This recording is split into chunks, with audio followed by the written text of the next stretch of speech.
யாரும் பார்க்கலன்னு அநீதியை செஞ்சுக்கிட்டே போகக்கூடாது. யாராலையும் பார்க்க முடியாத அணுவையும் கண்காணிக்கிறது ஈசன் என்பதை எப்பொழுதும் மறந்து விடாதீர்கள். சிவபெருமான் நம்மை ஆட்கொண்டு விட்டார் அப்படிங்கிறத எப்படி தெரிஞ்சுக்கிறது அப்படின்னா, ரொம்பவெல்லாம் இல்லைங்க. நம்மளோட எண்ணம் முழுவதும் அவரை நோக்கி செல்லும். எப்போவுமே அவரை பற்றி யோசித்து கொண்டு இருப்போம், அவரை பற்றியே சிந்தித்து கொண்டிருப்போம். அவர்தான் எல்லாம் என்ற நிலைக்கு நாம் வந்து விடுவோம். அவரை தவிர இந்த பிரபஞ்சத்திலே வேறு ஒரு துணையும் நமக்கு இல்லை அப்படிங்கிற எண்ணம் எப்பொழுது வருகிறதோ அப்போது தெரிந்து கொள்ளலாம் நம்மை சிவபெருமான் ஆட்கொண்டு விட்டார் என்று. சிவனை தேட போகிறோமா? தேடணும். எங்கே தேடணும் அப்படிங்கிறது தான் இருக்கிற கேள்வியே. சிவபரம்பொருளை புறத்தே தேட முடியாது. தேடினாலும் அவ்வளவு எளிதில் உணர்ந்து கொள்ளவும் முடியாது, அடையாளம் காணவும் முடியாது. சிவத்தை நம்ம உள்ளார தான் தேடணும், அகத்தில் தான் தேடணும். அகத்தில் ஒளிந்திருக்கின்ற சிவன் நமக்கு காட்சி அளிக்கணும் அப்படின்னா அன்பு பீரிட்டு வரணும். எல்லா உயிரினங்கள் மீதும் அன்பு பீரிட்டு வரணும். அந்த உள்ளார்ந்து தேடுதல் அப்படிங்கிறதே ஒரு பெரிய கலை. அந்த தேடுதலை ஆரம்பிக்கணும் அப்படின்னாலும் அந்த சிவபரம்பொருளோட அந்த அருளானது நமக்கு தேவை. ஐயனை வேண்டிக்கிட்டே இருங்க, துதித்து பாடிக்கிட்டே இருங்க. அவரோட அந்த கருணை கிடைத்தது அப்படின்னா உள்ளார அந்த உணர்வானது நமக்கு கிடைக்கும். அவங்க புரிஞ்சுக்கல, இவங்க புரிஞ்சுக்கலன்ட்டு நம்ம கஷ்டப்பட்டுக்கிட்டே இருந்தோம்னா வாழ்க்கை கஷ்டமாக தான் போயிட்டே இருக்கும். நம்மளை புரிஞ்சு கொள்ள வேண்டிய ஒரே ஜீவன் எம்பெருமான் சிவன் மட்டும்தான். அவருக்கு தெரியும் நீங்கள் யார், நீங்கள் செலுத்துகின்ற பக்தி எப்படிப்பட்டதுன்னு. உண்மையாக சொல்லப்போனால் சிவபெருமானால் தேர்ந்தெடுக்கப்பட்டவர் நீங்கள். மற்றவங்க என்ன தேர்ந்தெடுக்கலை, அவங்க என்ன நிராகரிக்கிறாங்க, இந்த மாதிரி ஏக்கங்களோ இந்த மாதிரி எண்ணங்களோ மனதில் வரவே கூடாது. இறைவன் உங்களை தேர்ந்தெடுத்திருக்கிறார் என்றால் நீங்கள் ஒரு அற்புதமான பிறப்பாகத்தான் இருப்பீர்கள் என்பதை முதலில் நீங்கள் நம்ப வேண்டும். நிறைய சந்தர்ப்ப சூழ்நிலைகளில் நம்ம மனசில் தோணியிருக்கும், பெரிய அடி வாங்கியிருப்போம், வாழ்க்கையில் பெரிய அடி வாங்கியிருப்போம். சிவபெருமானை இவ்வளோ வழிபடுறமே, ஏன் நம்மளுக்கு இவ்வளோ கஷ்டத்தை கொடுத்தார், இந்த அடி வாங்கின நிலைமையிலேருந்து நம்மளை காப்பாற்றி விட்டுருக்கலாமே அப்படிங்கிற அந்த எண்ணம் நம்ம மனசுக்குள்ளே இருந்திருக்கும். ஒரே ஒரு விஷயத்தை உணர்ந்து பாருங்கள்.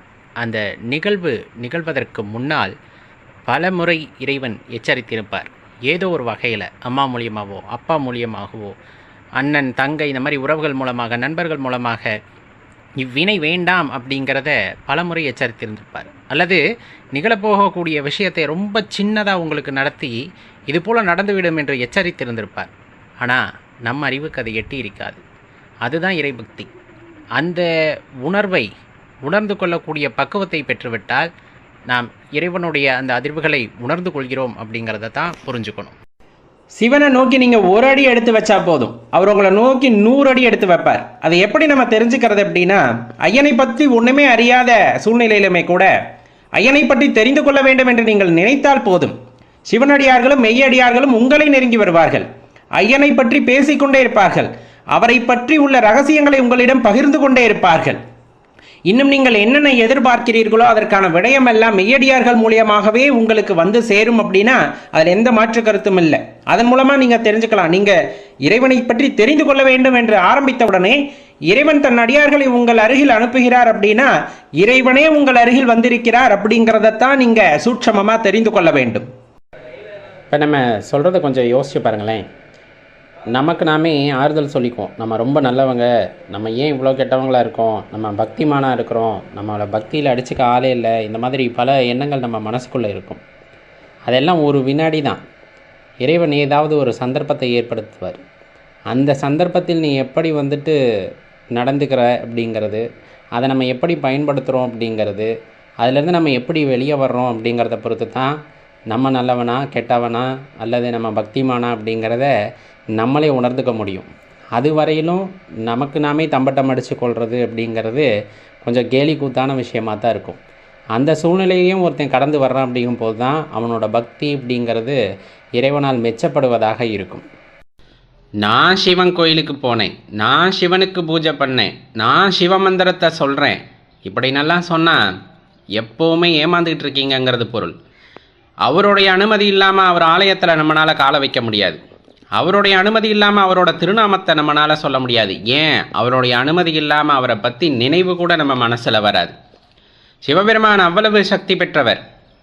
அவரை பற்றி நினைக்கிறோம், அவரை பற்றி ஜபம் பண்ணுறோம் அப்படிங்கும்போது அவரோட அனுமதி பெற்று அவரால் தேர்ந்தெடுக்கப்பட்ட ஆன்மாவாக நாம் இருக்கிறோம் அப்படிங்கிறது பொருள். அப்போ நாம் எவ்வளவு பெரிய பாக்கியசாலிகள் அப்படிங்கிறத நினச்சி பாருங்க.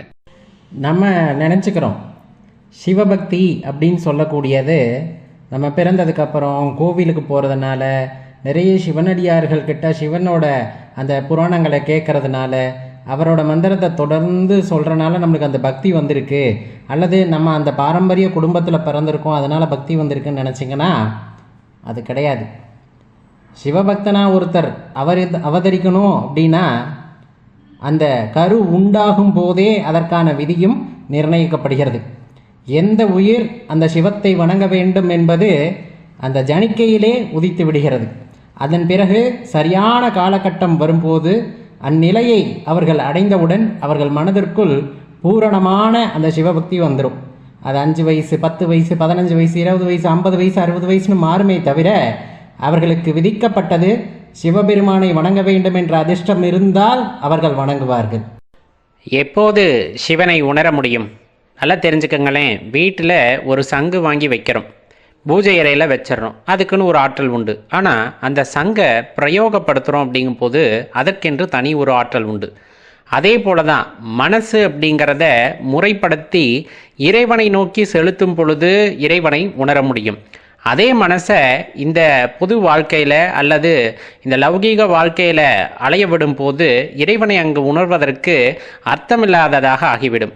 அப்போ நம்ம எப்படி மனசை கையாளுறோம் அப்படிங்கிறத பொறுத்து தான் நம்மளால் இறைவனை உணர முடியுமா முடியாதா அப்படிங்கிறது தீர்மானிக்கப்படும். சிவாய நம்ம எப்போவுமே உண்மை பொய் இந்த 2 விஷயத்தை பார்த்தோன்னா உண்மை கொஞ்சம் பிரகாசம் கம்மியாக இருக்கும், பொய் ரொம்ப ஜொலிக்கும். அதை பார்த்ததுமே அதுதான் உண்மை அப்படிங்கிற மாதிரி நம்ம நினச்சிப்போம். காரணம், நம்ம அந்த உண்மை தன்மையை புரிந்து கொள்ளாதது தான் அப்படிங்கிறத தெரிஞ்சுக்கணும்.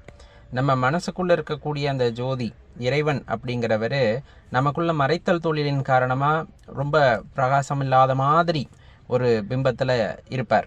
வெளியே இருக்கிற அந்த பொய்யானது ரொம்ப பிரகாசமாக தெரியும், எல்லாம் உண்மைன்னு. ஆனால் வெளியே இருக்கிறது பொய்ன்னு தெரிஞ்சுக்கிட்ட பட்சத்தில் உள்ளிருக்கக்கூடிய அந்த மிகப்பெரிய ஆற்றல், அந்த ஒரு அதீத சக்தி வாய்ந்த ஒளி அப்படிங்கிறது மேலும் பிரகாசமாக இருக்கும்.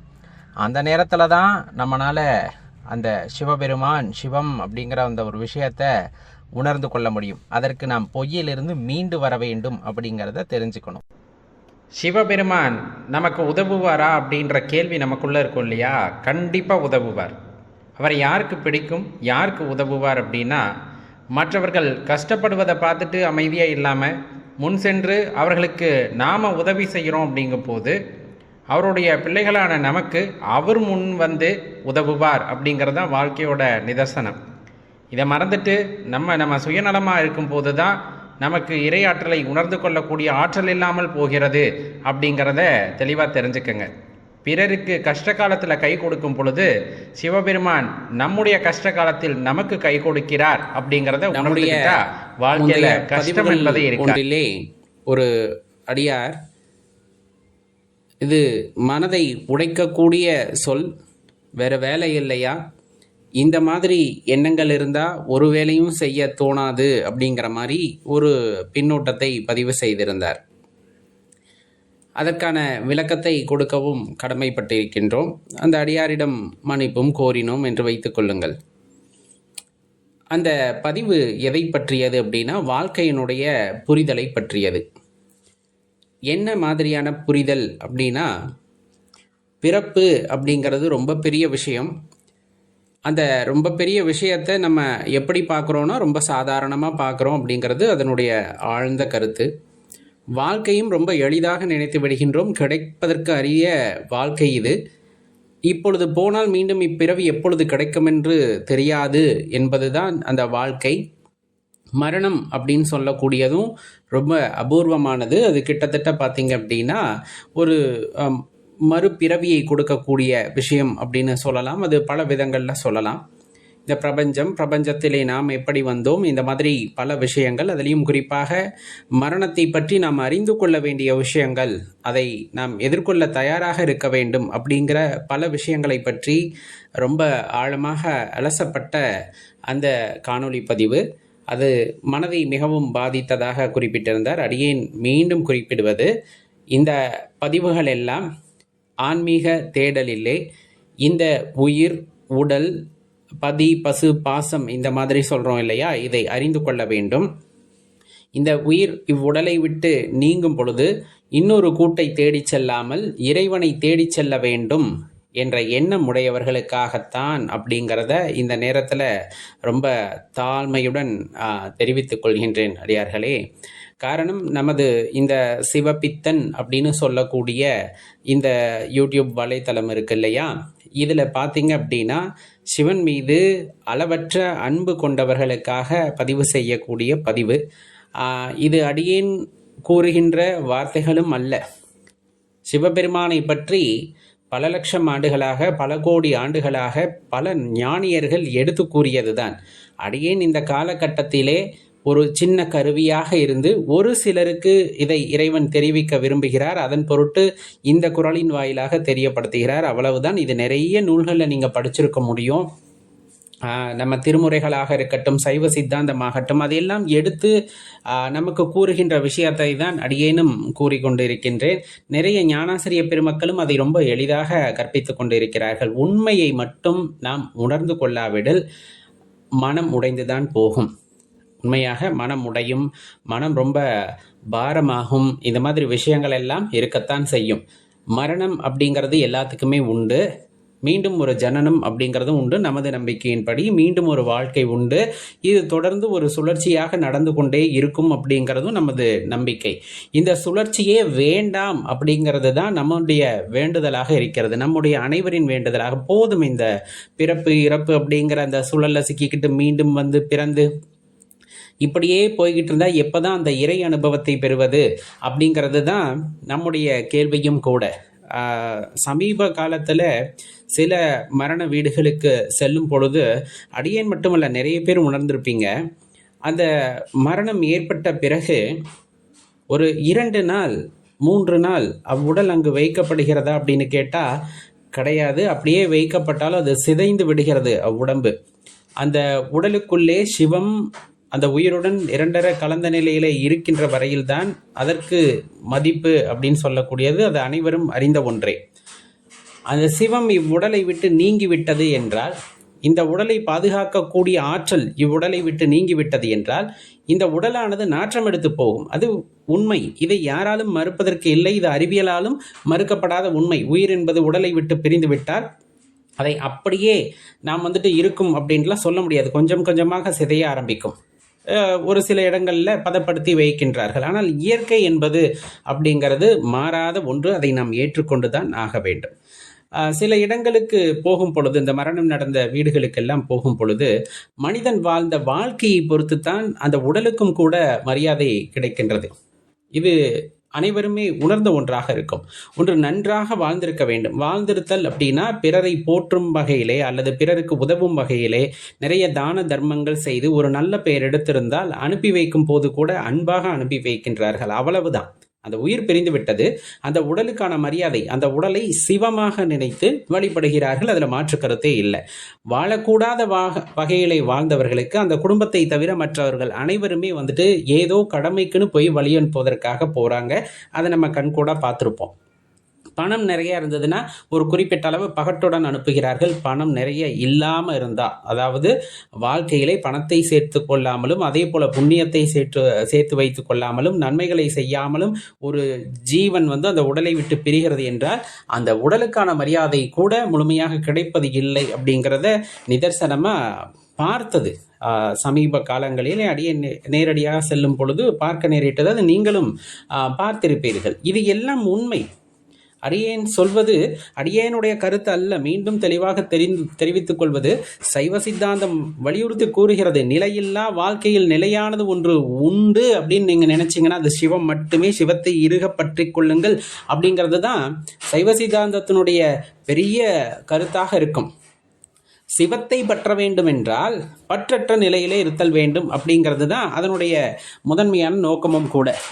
பற்று இல்லாத நிலை அப்படின்னா பொதுவாக நம்ம என்ன நினச்சிக்கிறோம் அப்படின்னா, நம்ம சொல்லும் போதே பற்றுனா இப்போ வீட்டில் குழந்தைகள் மீது, மனைவி மீது, அம்மா மீது, அப்பா மீது இருக்கின்ற அன்பை எல்லாம் விடுத்து விட்டு பற்று இல்லாமல் துறவரம் போக வேண்டும், காட்டுக்கு போக வேண்டும் அப்படிங்கிற மாதிரி நம்ம பொருள் கொண்டோம் அப்படின்னா அது ரொம்ப தவறான விஷயமும் கூட. அப்போதுதான் அதை மனதை உடைக்கும் அப்படின்னு சொல்லலாம். உண்மையாகவே அவர்கள் எல்லாம் நாம் வருவதற்கும் நாம் வாழ்வதற்கும் நம் பின்னால் ஒரு சந்ததி உண்டாகி இருக்கிறதுன்னா அதுக்கான அடிப்படை இவைகள் எல்லாமே ஒரு கூறுகள், எல்லாமே ஒரு காரணிகள். இப்போ பற்று இல்லாமல் அப்படின்னு சொல்கிறாங்க இல்லையா, தெளிவாக தெரிஞ்சுக்குங்க. மும்மலங்கள் அப்படின்னு சொல்லுவாங்க. ஆணவம், கண்மம், மாயை அப்படின்னு சொல்லக்கூடியது. இவற்றில் பார்த்தீங்க அப்படின்னு இந்த மாயை அப்படின்னு சொல்லக்கூடியது, அதே போல் கடந்த காலம், இறந்த காலம், இந்த மாதிரி சொல்வதில் வினை அப்படின்னு சொல்லக்கூடியது பல விஷயங்கள் உண்டு. இதில் எதுலேயுமே நம்ம பற்றி கொள்ளக்கூடாது. ஆணவத்தை நம் பற்றி கொள்ளக்கூடாது, அந்த வினைகள் சொல்கிறோம் இல்லையா அதையும் நாம் பற்றி கொள்ளக்கூடாது. இந்த மாதிரி எல்லாத்திலிருந்தும் விடுபட்டு இருக்க வேண்டும். அது ஒரு பற்றற்ற நிலையாக மாறும். வினை உண்டு வரும், நம்ம சொல்லுவோம் கர்மா நிறைய சொல்கிறாங்க, உண்டு வரும். ஆனால் அதுக்கு எனக்கு எதுக்கும் சம்மந்தம் இல்லை, நான் கடந்து போய்கிட்டே இருக்க போகிறேன் அப்படிங்கும் போது அதுதான் பற்றற்ற நிலை. எல்லாத்தையும் விட்டுட்டு தனியாக போகணும் அப்படிங்கிறது எப்போவுமே நம்ம சித்தாந்தம் முறைப்பது இல்லை. இல்லறத்தில் இருந்தும் நீங்கள் இறைவனை அடைய முடியும் என்பதுதான் நமது சித்தாந்தம் குறிப்பிடுவது. நாயன்மார்களை நீங்கள் எடுத்துக்கொண்டால் தெளிவாக புரிந்து கொள்ளலாம். அப்போ பற்றற்ற நிலை அப்படின்னு ஒருத்தர் சொல்லும் போது அதை நம்ம தவறாக புரிந்து கொள்ளக்கூடாது, பொருள் கொள்ளக்கூடாது. நம்ம சொல்லக்கூடிய இந்த மலங்கள் இருக்கின்றன அல்லவா, அதிலிருந்து நாம் விலகி நிற்றல் வேண்டும். அதன் மீது ஒரு பற்று கொள்ளுதல் கூடாது. மாயா அப்படின்னு சொல்லும் போது பார்க்கின்ற பொருட்களை எல்லாம் உண்மை என்று நம்புதலோ அல்லது அதன் மீது ஒரு பற்று கொள்ளுதலோ அதன் மீது ஒரு ஆசையை ஏற்படுத்தும். ஆசை அப்படிங்கிறது கொண்டு போய் அழிவுக்கு உட்படுத்திவிடும். ஆசையில்லா நிலை அப்படின்னு சொல்லக்கூடியது இறைவனை அறிவதற்கு உதவும் அப்படிங்கிறது தான் சொல்றது. ஆசை எவ்விடத்தில் இல்லாமல் போகிறதோ அவ்விடத்தில் அன்பு மேலோங்கும். பார்க்கின்ற பொருள்களை எல்லாம் இறைவனாக பார்க்கக்கூடிய தன்மையை உண்டாக்கும். அவ்வாறு நாம் எண்ணும் பொழுது கண்டிப்பா அது இறைவனை நோக்கிய பயணத்திற்கு நம்மை கூட்டி செல்லும் அப்படிங்கிறது தான் அந்த இடத்துல நம்ம அடிப்படையா புரிந்து கொள்ள வேண்டிய விஷயம். அப்ப மனதை பதைக்கும் செயல், மனதை உடைக்கும் சொல் அப்படின்னு இருக்கா அப்படின்னா கண்டிப்பா இருக்கும், இல்லைன்னு சொல்ல முடியாது. இப்ப அடியேன் ஒரு வார்த்தை சொல்கின்றேன், அது உங்கள் மனதை பாதிக்கிறது என்றால் கண்டிப்பாக மனதை உடைக்கும். ஆனால் அதில் உள்ள ஆழ்ந்த பொருளை ஒருவர் உணர்ந்து கொண்டு அவ்வார்த்தையை கேட்கிறார் என்றால் கடந்து சென்று விடுவார். அடியேன் அதை தவறு சரி என்று வரையறுப்பதற்கு இல்லை. யார் கேட்கிறார்கள் என்பதை பொறுத்து அவ்வார்த்தை காயப்படுத்துமா காயப்படுத்தாதா அப்படிங்கிறத நம்மளால சொல்ல முடியும். மீண்டும் அடியேன் கூறுவது, இது சிவ பயணத்திலே உள்ளவர்களுக்கு, சிவத்தை அடைய வேண்டும் இருப்பவர்களுக்கு, பல விஷயங்களை உணர்த்தவர்களுக்கு அடியேன் மரணத்தை பற்றி ஒரு கருவியாக இருந்து சொல்லும் பொழுதும், வாழ்க்கையை பற்றி ஒரு கருவியாக இருந்து சொல்லும் பொழுதும், பிறப்பு என்பது எவ்வளவு அபூர்வமானதுன்னு சொல்லும் பொழுதும் அது ஒரு பெரிய தாக்கத்தை ஏற்படுத்தாது, சின்ன உணர்தலை உள்ளார உண்டு செய்யும். ஆனால் பொதுவாக ஒரு வாழ்க்கையில் குடும்ப வாழ்க்கை பெரிது அப்படின்னு நினைத்து நாம் வாழ்கின்றோம். இறை அனுபவத்தை பெற வேண்டும் என்ற எண்ணம் இல்லை. புறப்பொருட்களிலே இறைவனை நம்மால் காண முடியவில்லை, அதையெல்லாம் உணவாகத்தான் நாம் பார்க்கிறோம். இந்த மாதிரி நிறைய விஷயங்களை நம்ம மனசுக்குள்ளே வச்சுக்கிட்டு இருக்கும் போது அடியேன் பேசிய சில வார்த்தைகள் காயப்படுத்தி இருக்கும். அது காயப்படுத்த வேண்டும் என்பதற்காக பேசப்பட்டது அல்ல, உணர்ந்து கொள்ளுங்கள் அப்படிங்கிறதுக்காக பேசப்பட்டது தான் அப்படிங்கிறத இந்த இடத்துல தெளிவாக தெரிவித்து கொள்ள வேண்டிய அவசியம் இருக்கிறது. அடியார் பெருமக்களே, மீண்டும் சொல்வது, உணர்ந்து கொள்ளுங்கள், உணர்ந்து கொள்ளுங்கள். இந்த பிறப்பு ரொம்ப அபூர்வமானது, வாழ்க்கை ரொம்ப அபூர்வமானது, இறப்பு அப்படிங்கிறதும் ரொம்ப அபூர்வமானது. இது எல்லாம் கிடைத்திருக்கு அரியது. கிடைத்திருக்கிறது என்றால் இந்த காலகட்டத்திலே நாம் மெய்யை உணர்ந்து, மெய் என்பது சிவம், சிவத்தை உணர்ந்து சிவத்துடன் அந்த பேரானந்த நிலையிலே நாம் இருக்கும் பொழுது இந்த பிறப்பு இறப்பு என்னும் சுழலிலிருந்து நாம் வெளிவருவதற்கான வாய்ப்புகள் இருக்கும் அப்படிங்கிறதான் இந்த நேரத்தில் அடியேன் மிக அழுத்தமாக கேட்டுக்கொள்ள வேண்டியது இருக்கிறது. சிவாய நம.